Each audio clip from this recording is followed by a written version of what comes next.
The wind was howling in the yard, a harsh autumn wind, sweeping in sudden gusts, tearing the last leaves from the trees and carrying them high into the air, beneath the dark clouds. The hunters had already finished supper, they hadn't yet taken off their boots, and sat flushed, cheerful, and glowing with warmth. They were small Norman landowners, half noblemen, half peasants, sturdy and well-off fellows, the sort who could twist a bull's horn straight off if they had to hold it down in the marketplace.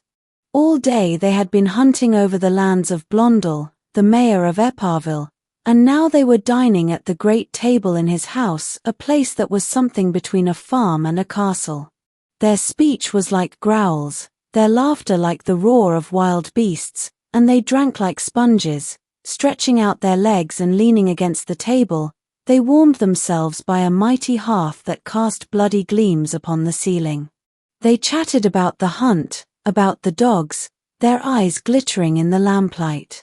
All of them were half drunk, in that mood when mischievous thoughts spring to mind, and they kept a keen eye on the strong, round-faced girl with red hands who was serving them great platters of all manner of dishes. The lanky sager, once bound for the priesthood but instead become a veterinarian tending cattle throughout the district, suddenly exclaimed, "By the devil, Blondel, your maid's a real treat for the eyes." A deafening burst of laughter followed. Then de Varnetot, a dissipated old drunkard and ruined nobleman, took the floor. "You know," he began, "I once had a rather amusing adventure with a girl like that. Worth telling, I think. Every time I recall it, I'm reminded of my bitch, Mirza. I sold her to the Comte d'Arsenal, but she could never break the habit every day. As soon as they let her loose, she'd come running back to me. In the end I got annoyed and asked the Count to keep her chained up. Do you know what happened? She died of longing. But back to my little maid. Here's how it was. I was 25 then, living the bachelor's life in my chateau at Villebon. And when a man is young, comfortable, and bored to death in the evenings after dinner, he starts looking about him. Before long I met a young girl working in Coquille for de Below. You know de Below well, Blondel. Well, this minx so captivated me that one day I went to her master and proposed a bargain. He would give me his maid, and I would sell him my black mare, Cocotte. He'd had his eye on her for a long time. He stretched out his hand. Agreed, Monsieur de Varnetot. The deal was struck, the girl came to my chateau, and I took the mare to Coquille and sold her for 300 écus. At first all went smoothly. No one suspected a thing, only Rose seemed to love me, in my opinion, a little too much. This girl was not like the rest, there was noble blood in her veins. I'd wager she was the child of a servant who had sinned with her master.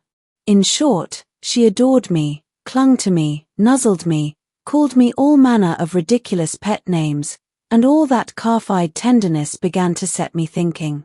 I told myself, time to put an end to this, or I'll be caught. But I was not one to be easily outwitted. I was already on my guard when, all of a sudden, she announced she was pregnant. Bang! Like being shot in the heart with a double-barreled gun. Yet she hugged me, kissed me, laughed, danced, was beside herself with joy. Can you imagine? The first day I kept silent, that night I began to think.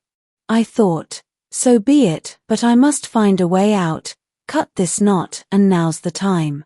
You see, my parents were living in Bonneville, and my sister, the one married to the Marquis de Hypard in Rolbec, only 2 miles from Villebon. This was no laughing matter. How to manage it? If she left, people would suspect something at once and gossip would start. To keep her, impossible, the truth would soon be out. But to abandon her in such a condition, unthinkable. So I consulted my uncle, Baron de Cretel, an old hand with no shortage of such stories to his credit, and asked his advice. He calmly replied, "You must marry her off, my boy." I jumped.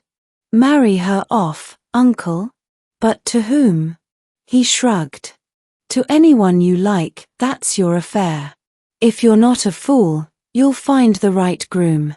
I turned my uncle's words over in my mind for a whole week and finally decided, well, the old man is right. Then I began racking my brains, looking for a husband for her.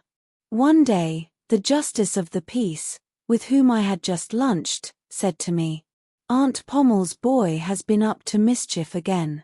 That lad will come to a bad end. True enough, the apple never falls far from the tree. That Aunt Pommel, in her youth, had hardly been a model of virtue, and in her old age had become a downright hardened rogue. For a single ECU she would have sold not only her soul but also her good-for-nothing son. I went to her and cautiously hinted at the matter. As I began to lose my thread in explanations, she asked point-blank, "And what will you give for the girl?" The old woman was cunning, but I was no fool either. I had come prepared. Near Sarceville I owned 3 small plots of land, some way off from my 3 Villebon farms. The tenants were forever complaining about the distance, so I took back those fields, about 6 acres in all. When my peasants began to howl, I relieved them, for the rest of their lease, of all duties relating to the upkeep of poultry. Thus the matter was settled. After that, I bought from my neighbor, Diormont, a strip of land by the river and built on it a little house. The whole affair cost me 1,500 francs. In this way I put together a modest little property, not dear, and offered it to the girl as a dowry. The old woman was about to shout that it wasn't enough, but I stood firm, and we parted without reaching an agreement. The very next day, at first light, her son turned up at my door. I didn't remember his face, but when I saw him, I was reassured. For a peasant, he was a decent enough specimen, though with the look of a born swindler. He began from afar, as if he had come to buy a cow. When we got to talking, he said he wanted to see the property, so we set off across the fields. The rogue kept me there for nearly 3 hours, pacing, measuring, picking up and crumbling clods of earth, clearly afraid of being cheated. The little house still had no roof, and the scoundrel demanded that it be covered with slate rather than thatch, as slate, he claimed, was easier to keep in good repair. Then he asked, "And will you throw in the furniture?" I protested. "No indeed, the farm should be enough for you." He smirked. "Of course. A farm and a baby thrown in." I could not help blushing. He went on. "So you'll give us a bed, a table, a wardrobe, 3 chairs, and some crockery. Otherwise, there's no deal." I agreed. We set off back. He had not yet said a word about the girl, but suddenly, with a sly look and a touch of embarrassment, he asked, "And, if she dies, who gets the property?" I replied, "Why, you do, of course."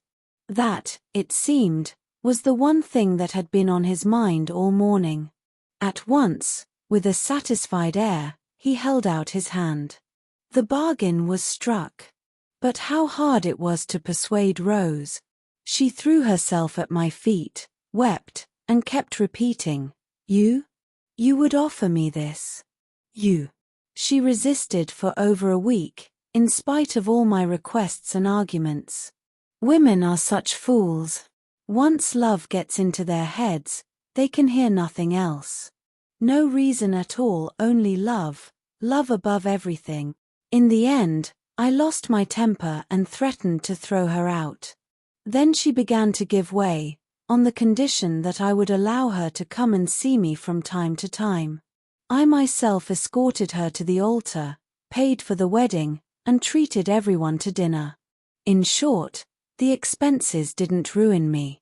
Then I said, "Farewell, children," and went off for half a year to stay with my brother in Touraine. When I returned, I learned that she had been coming to the chateau every week to ask after me. I had barely arrived when, less than an hour later, she appeared, a baby in her arms. Believe it or not, something stirred in me when I saw the little creature. I think I even kissed him. But the mother, she was a wreck, a skeleton, a shadow of herself, thin, aged. Marriage, by heaven, had done her no good. I asked mechanically, "Are you happy?" She burst into loud sobs and cried out between gasps, I can't live without you. Better to die. I can't." She raised a terrible commotion. I comforted her as best I could and saw her to the gate.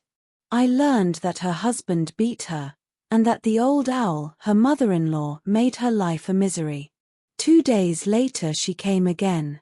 She clung to me and crawled about the floor. Kill me, but I won't go back. Mirza would have said the same, if she could talk. The whole business began to weary me, and I disappeared again for another 6 months. When I came back, I found that Rose had died 3 weeks before my return.